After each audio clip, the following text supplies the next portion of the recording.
Assalamualaikum warahmatullahi wabarakatuh. Kembali lagi kawan di Legenda Catur Dunia. Magnus Carlsen dan Hans Niemann menang di titel Tuesday Grand Prix edisi 14 Mei 2025 hari Rabu yang lalu. Yang gak kita ulas, sempat kita lewatkan kawan. Magnus Carlsen menang di sesi pertama atau sesi awal, tapi Magnus juga mempunyai kesempatan untuk menang kembali di sesi keduanya kawan. Andai saja game terakhirnya tidak ditahan remis oleh pemain Zamsaran ini. Magnus Carlsen bersama Hans Niemann bersama satu pemain lainnya mempunyai poin yang sama kawan, 9,5 poin. Magnus kalah tiebreak mengakhiri di posisi ketiga. Sedangkan pemenang sesi akhir sesi kedua ini adalah Hans Niemann Moke dengan 9,5 poin yang sama. Dan untuk game yang akan kita ulas ini bukan game Magnus Carlsen, mungkin kalian bosan, kita ambil permainan Hans Niemann Moke. Hans Niemann Moke sempat juga bertemu dengan Magnus Carlsen kawan di game ke-10. Magnus sekarang sudah mau ya melatih Hans Niemann di permainan over the board, permainan online. Magnus sudah mau menerima Hans Niemann Moke kawan. Mereka bertemu pada game ke-10 dan berakhir imbang remis. Sedangkan game yang akan kita otak-atik ini saat Hans Niemann bertemu dengan rival lainnya kawan, Hikaru Nakamura. Langsung ke papan analisisnya. Nah, di game terakhir, game 11, mereka bermain dengan Nimzo Larsen yang diperagakan oleh Hikaru Nakamura. Tentu pion B3 terlebih dahulu, Nimzo Larsen attack. Ada pion E5 dari Hans Niemann Moke, gajah B2, kuda C6. Nah, sekarang pion C4, kuda F6, pion E3. Settingan utama permainan Nimzo Larsen variasi modern sekarang kawan. Tentu dengan pion D5, dobrak atau strike petak pusat kawan. Pertukaran pion C pukul pion D5 agar pion ini tidak didorong maju ya. Langsung jual beli pion C pukul pion D5, kuda ambil balik pion A3. Langkah utama kawan untuk menghentikan segala potensi kuda-kuda ataupun gajah yang ingin keluar manuver. Jadi di posisi ini kebanyakan hitam akan keluarkan gajah gelap terlebih dahulu untuk mempercepat rokade. Tapi Hans Niemann keluarkan gajah terang terlebih dahulu kawan, peta E6. Kalau kalian ingin tahu settingan gajah gelap terlebih dahulu keluar ke peta D6 akan saya tunjukkan. Menteri putih akan keluar ke peta C2 untuk coba hentikan laju pion ini saat kuda ini dikembangkan peta F3 nanti.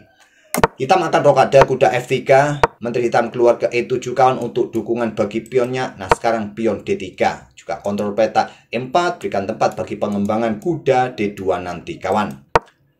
Pion F5 mencoba untuk ya menekan putih sesegera mungkin dengan kompromi pion membuka posisi raja kawan. Kuda PD2, raja geser terlebih dahulu, gajah E2, gajah hitam D7, rokade, mungkin ada benteng AE8 juga banyak dipilih oleh hitam atau engine menyarankan dengan benteng F6. Settingan gajah gelap dikeluarkan terlebih dahulu seperti itu.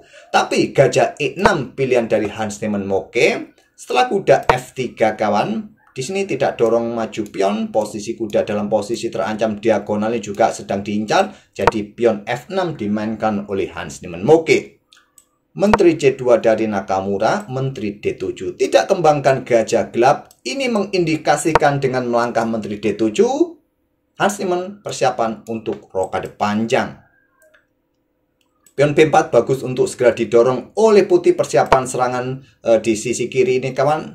Nakamura memilih pengembangan kuda C3 terlebih dahulu. Menantang pertukaran diterima langsung oleh Hans Niemann. Kuda C3 ambil balik oleh gajah. Hans Niemann langsung rokade di langkah ke-10-nya. Nakamura masih belum mau mengembangkan gajah untuk rokade kawan. Dia pilih, salah klik. Dia pilih dengan pion B4 langsung. Langkah bagus, langkah kuat. Dan Hans Niemann meluncurkan serangan sayap raja pion G5. Ada benteng AC1. Pion B5 ini bagus kawan. Kuat juga langsung memulai serangan. Setelah kuda ini mundur, bisa diikuti dengan pion D4. Dobrak petak pusat. Tapi Nakamura menyiapkan lajur C-nya kawan dengan benteng C1. Mungkin dengan pion B5. Kuda mundur kalau nggak ada menteri bisa serius ancaman pada peta C7. Tentu saja pion G4 lanjut Hans Niemann. Kuda H4. Diikuti dengan gajah H6. Langkah bagus dari Hans Niemann Moke. Keluarkan perwira. Koneksikan dua benteng. Benteng-benteng siap bergerak. Dan baru sekarang Nakamura pion B5, kuda E7. Kemudian gajah A5 bagus dimainkan menurut engine untuk provokasi pion B6 karena pion C7 mendapatkan 3 kali tekanan, pion B6, selepas itu gajah B4 dan coba lihat pion siap didorong untuk bongkar Fianchetto. Nakamura memilih dengan pion H3 terlebih dahulu menantang pertukaran dan tentu diterima oleh Hans Niemann dengan pion pukul pion. Di sini pion G3. Kenapa nggak dilanjut sekalian ya? Jual beli di sini kawan. Nah, kuda siap juga bergerak ke petak D5. Pion G3 dimainkan oleh Nakamura. Kemudian ada raja geser kawan. Langkah bagus keputusan dari Hans Niemann Moke. Pion A4 sekarang. Kuda D5 serang gajah. Kemudian mengembangkan gajah E2. Dan kuda caplok gajah C3. Lanjut Hans Niemann Moke, keputusan yang bagus kawan. Diikuti dengan langkah pion E4. Sepertinya membuat langkah pengorbanan. Cuma harus berhati-hati. Hitam juga sedang mengincar pion lemah. Nah, kuncian pion ini sangat kuat kawan. Nggak bisa dorong pion di lajur D. Nggak bisa dorong pion di lajur F kawan. Posisi raja masih dalam posisi yang belum rokade, masih di center. Dan ada satu pion yang cukup mengganggu juga di petak H3. Apabila kalian dorong pion ini maju petak D4, ya N-pasen ya. N-pasen kawan. N-pasen nggak bisa kalian ambil. Ada benteng D1, ya bisa berlanjut seperti gajah ini diluncurkan. Apa kompensasinya? Menteri bergerak ke petak G7. Mengincar pion yang di sini. Hancur lebur posisi Nakamura. Sekarang dalam posisi yang sulit dia. Dia bermain dengan pion G4. Membuat langkah pengorbanan pion dan sebaiknya diterima kawan. Tapi memilih dengan gajah G5 serang kuda. Kalau kalian ingin menerima pion, memang kompensasinya putih akan keluar menyerang petak J7 cek, raja geser, selepas itu nggak ada masalah. Benteng-benteng kalian masih kuat untuk menjaga baris belakang didukung oleh menteri pada diagonal terang pada petak J8, tidak ada potensi back rank mid. Memilih dengan gajah G5 terlebih dahulu, ada kuda F5, pion H5 untuk ya memperlemah dukungan bagi kuda ini kawan. Kalau pion pukul pion, kuda jatuh tentu saja.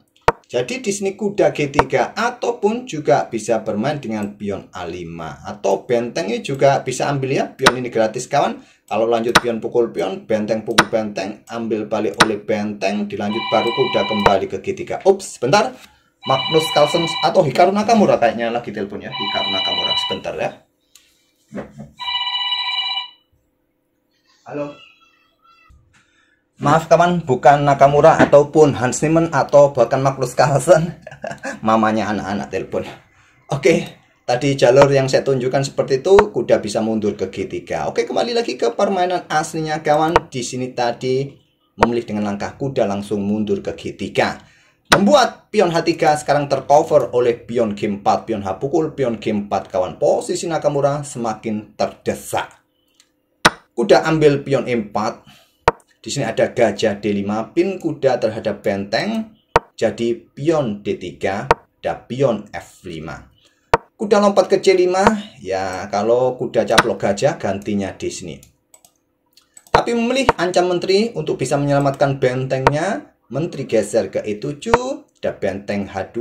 Setelah pion G3, Nakamura menyerah, resign di langkah ke-26.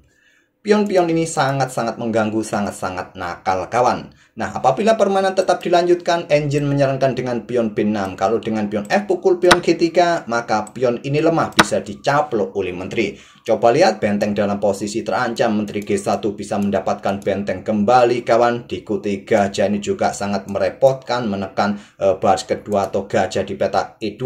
Sudah sangat-sangat merepotkan kawan. Nggak perlu kita lanjutkan lagi. Oke, itulah salah satu permainan Hans Niemann mengalahkan salah satu rival beratnya, yaitu Hikaru Nakamura di Title Tuesday edisi 14 Mei hari Rabu yang lalu kawan. Semoga bisa menghibur dan kita akan bertemu di video-video berikutnya. Jangan lupa turnamen Battle Post Ronda seri ketiga nanti malam jam 7:30. Oke, terima kasih. Wassalamualaikum warahmatullahi wabarakatuh.